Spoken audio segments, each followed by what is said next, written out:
अगर मैं आपसे कहूं कि अंटार्कटिका की बर्फ पिघलने के पीछे इंसानों से ज्यादा एक बेहद क्यूट दिखने वाला जानवर जिम्मेदार है, तो क्या आप यकीन करेंगे? वही पेंगुइन जो बच्चों की किताबों में मासूम लगते हैं, डॉक्यूमेंट्रीज में मजेदार दिखते हैं, लेकिन वैज्ञानिकों के लिए आज वही पेंगुइन एक साइलेंट वार्निंग बन चुके हैं। सवाल ये नहीं है कि पेंगुइन खतरनाक हैं या नहीं, सवाल ये है कि उनका असर इतना बड़ा कैसे हो गया। पेंगुइन मुख्य रूप से पृथ्वी के सबसे ठंडे इलाकों में पाए जाते हैं, अंटार्कटिका और उसके आसपास। यहाँ तापमान -40 डिग्री सेल्सियस तक गिर जाता है, जहाँ इंसान कुछ मिनटों में ही हार मान ले। लेकिन पेंगुइन के लिए यह घर है। उनके शरीर की बनावट, मोटी चर्बी और खास पंख उन्हें इस ठंड में जिंदा रखती हैं। ये उड़ नहीं सकते, पर पानी में तैरना इनकी सबसे बड़ी ताकत है। दक्षिण अफ्रीका, पेरू, न्यूजीलैंड और ऑस्ट्रेलिया जैसे क्षेत्रों में भी कुछ प्रजातियां मिलती हैं। देखने में भले ही ये सिर्फ मछलियां खाने वाले पक्षी लगें, लेकिन इनका जीवन समुद्र, बर्फ और जमीन तीनों से गहराई से जुड़ा है। यही जुड़ाव आगे चलकर एक बड़ी पर्यावरणीय कहानी बन जाता है। पेंगुइन की सबसे चौंकाने वाली खासियत है उनकी सहन शक्ति। -1.8 डिग्री सेल्सियस के बर्फीले पानी में घंटों तैरना इनके लिए आम बात है। जहां इंसान का शरीर कुछ सेकंड में जवाब दे दे, वहां पेंगुइन शांति से गोता लगाते हैं। कई प्रजातियां 2000 फीट तक गहराई में जाकर शिकार करती हैं। इतनी ठंड और दबाव के बावजूद उनका दिल, फेफड़े और मांसपेशियां पूरी तरह काम करती रहती हैं। यह क्षमता उन्हें समुद्र का बेहतरीन शिकारी बनाती है, लेकिन इसी दौरान वे समुद्री इकोसिस्टम का अहम हिस्सा भी बन जाते हैं। इस अध्याय में पेंगुइन की ताकत हमें प्रभावित करती है, लेकिन यहीं से हम यह भी समझने लगते हैं कि उनकी संख्या और गतिविधियां अगर बदली तो असर भी बड़ा होगा। दुनिया में पेंगुइन की लगभग 18 प्रजातियां हैं। सबसे विशाल एम्परर पेंगुइन, जो 1 मीटर तक लंबा और 45 किलो तक भारी हो सकता है, अंटार्कटिका की कठोर सर्दी का राजा है। इसके विपरीत लिटिल ब्लू पेंगुइन सिर्फ 30 सेंटीमीटर का होता है और ऑस्ट्रेलिया, न्यूजीलैंड के तटों पर पाया जाता है।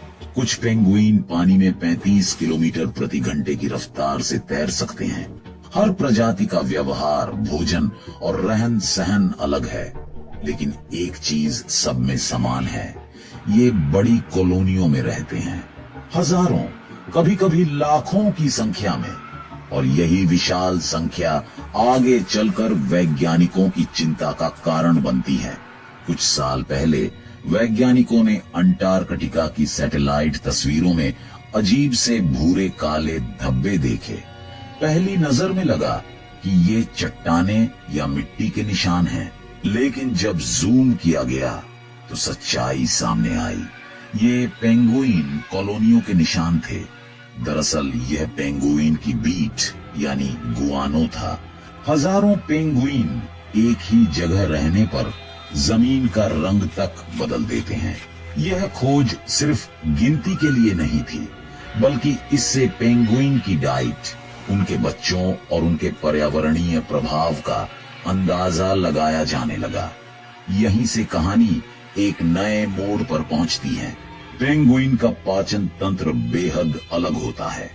उनकी बीट में नाइट्रोजन की मात्रा बहुत ज्यादा होती है।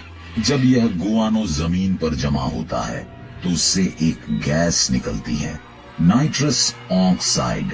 यह वही गैस है जो कार्बन डाइऑक्साइड से करीब 300 गुना ज्यादा शक्तिशाली ग्रीन हाउस गैस मानी जाती है।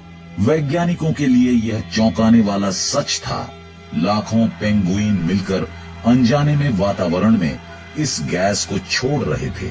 यह कोई जानबूझकर किया गया नुकसान नहीं था, बल्कि प्रकृति की एक जटिल प्रक्रिया थी।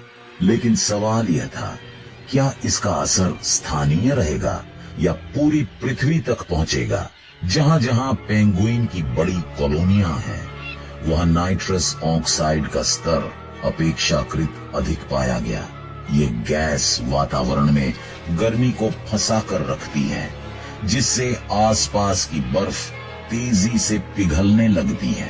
वैज्ञानिकों ने पाया कि अंटार्कटिका के कुछ हिस्सों में तापमान बढ़ने की रफ्तार बाकी क्षेत्रों से ज्यादा है। पेंगुइन सीधे तौर पर ग्लोबल वार्मिंग नहीं पैदा कर रहे, लेकिन वे एक चेन रिएक्शन का हिस्सा बन चुके हैं।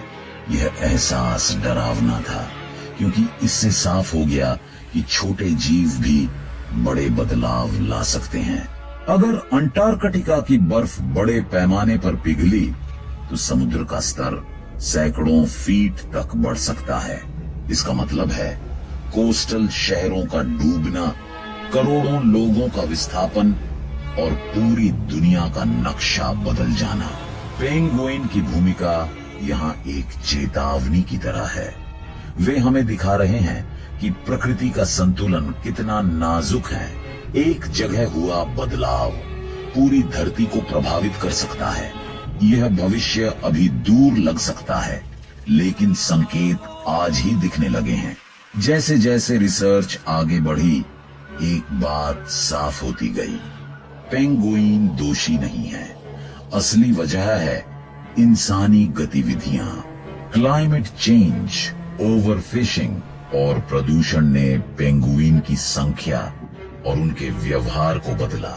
जब संतुलन बिगड़ा तो उनके पर्यावरणीय प्रभाव भी बढ़ गए। पेंगुइन दरअसल एक संकेत हैं, एक अलार्म। वे हमें बता रहे हैं कि अगर इंसान ने अपनी आदतें नहीं बदली तो इसके नतीजे पूरी धरती को भुगतने होंगे। पेंगुइन क्यूट जरूर हैं, लेकिन उनकी कहानी हमें गंभीर सच्चाई सिखाती है। वे दुश्मन नहीं, बल्कि दर्पण हैं, जो हमें हमारी गलतियां दिखाते हैं। अगर हम समय रहते नहीं चेते तो आने वाली पीढ़ियां सिर्फ किताबों में बर्फ और पेंगुइन देखेगी। यह कहानी खत्म नहीं होती, यह एक चेतावनी के साथ शुरू होती है। तो अगली बार जब आप किसी पेंगुइन को क्यूट समझकर मुस्कुराएं, तो याद रखिएगा वो हमें धरती के भविष्य की खामोश कहानी सुना रहा है। अगर आपको ये डॉक्यूमेंट्री पसंद आई हो तो वीडियो को लाइक कीजिए, शेयर कीजिए और ऐसे ही ज्ञान से भरे वीडियो के लिए चैनल को सब्सक्राइब करना मत भूलिए। कमेंट में बताइए, क्या पेंगुइन को लेकर आपकी सोच बदली? मिलते हैं अगले वीडियो में।